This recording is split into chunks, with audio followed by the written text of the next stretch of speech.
So the topic for today, all right, is real simple. Can a coin be both a proof and a business strike? All right.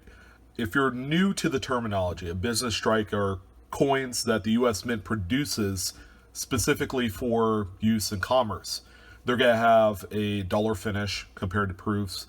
They're not as crisply made compared to proofs.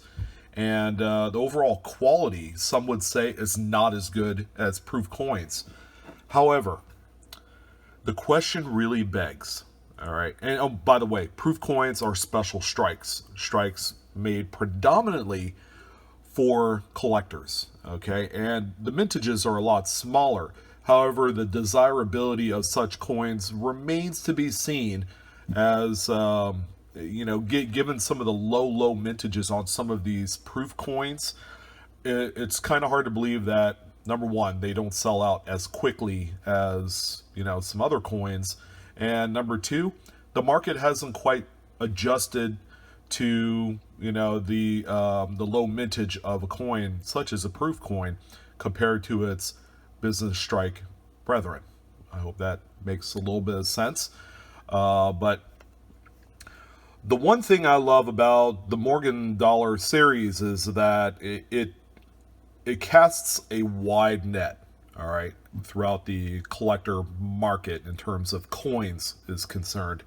It appeals because of its price point, some would say for its age and for its size. These coins are extremely attractive. You could get nice BU specimens for under $40, relatively easy, of some of the common dates. Plus, there's some of those chase pieces. Yeah, some ultra rare key dates in there. What comes to mind is the 1893S is generally a stopper for anyone putting a date set together, as those coins command many thousands of dollars. But in addition to that, okay, there's a few other things. Okay, you could be a VAM collector, VAM, which is the Variety Morgan group, and they'll find double dies in coins such as these. They'll find various abrasions and clashes, and based on the rarity and desirability, they assign a VAM number, and they can become attributed on coin slabs such as the NGC slab or PCGS. And then there are coins that are kind of semi-common. The 1881S is one of those coins where there's plenty in the marketplace to fulfill demand. The price hasn't crept up.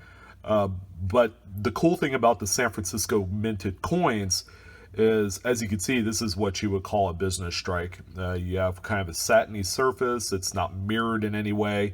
So this was a coin that was minted and crafted specifically for being used for daily spending.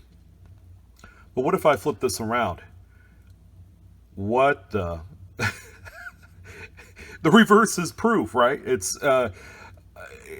incredible that you have a coin that looks like this, just like ordinary everyday change, for its time, and then coins are produced with full mirrored finish and frosted devices, okay, which is what they call cameo. So this coin is unique in that it fulfills like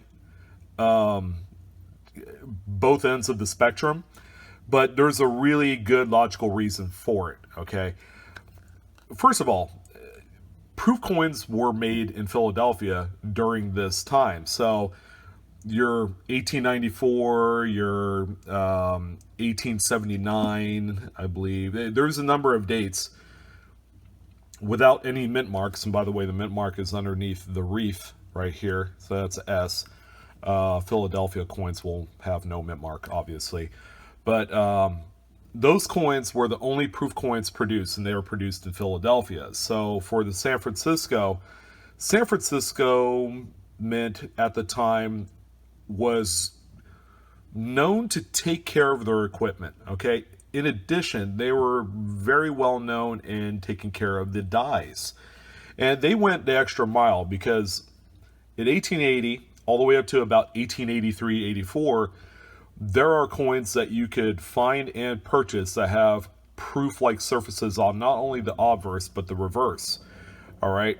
And the way this is achieved is generally, if you think about proofs, all right, how are proofs made? Okay. They come from, the same type of dies. It's how they're prepared. Proof dies are extremely well crafted in the sense that they super polish them. So when they're striking a coin, they're going to leave this mirrored finish. It's not going to have the pebbly or textured surface, okay, under high magnification. To achieve this, actually they'll sandblast the surface of the die to achieve this business strike look, whereas on here this is a high polished relief or a high polished fields right on the die. Okay, and then the where you have the frosted eagle and then everything else is frosted, those areas would be sandblasted to achieve that frosty look. That's a lot of preparation work that comes into doing a die, specifically for proof coinage. However, the San Francisco Mint went the extra mile in a 4-year span between 1880 and 1884 to produce what would be PL coins, okay, proof-like. The San Francisco Mint did not produce any proof coins during this time period for the Morgan dollars. Okay, that's important to know.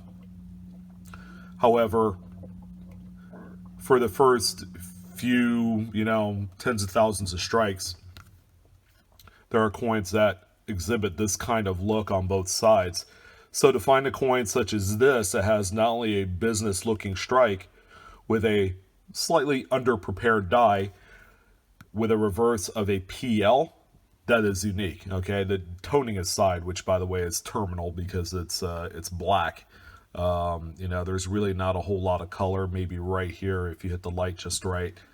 But this is one of those unique pieces, and it's certainly worth a mention because there are quite a few PL coins out in the marketplace during 1880 and 1884 for the San Francisco Mint.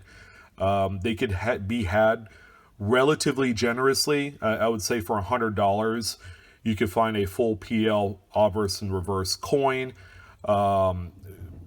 You don't really necessarily need to get it slabbed, okay? It just so happens I found this one, and the unique nature of the coin, which exhibits both strikes, is something of a anomaly. But anyways, I wanted to talk about that. So to answer your question, can a coin be a business strike and a proof coin? I would say no, because they were producing the PL look as a business strike. It wasn't intentionally made to be a proof coin. If you consider today's modern coinage, it's very transparent. It's very black and white. Okay, we make business strike coins or we make proof coins. There's no secret manufacturer, unless you had some Mint employees that decide to do some, backyard type work to produce some pretty interesting coins. But anyways, I appreciate your guys' time. If you could support the channel and give me a great big like on this one. And if you haven't done so already, subscribe Blue Ridge Silverhound. Hit the bell down below for instant notifications. And you know what? I appreciate your guys' time. You guys take care. And as always, love you guys. And yeah, I'll talk to you later. Keep hunting, guys.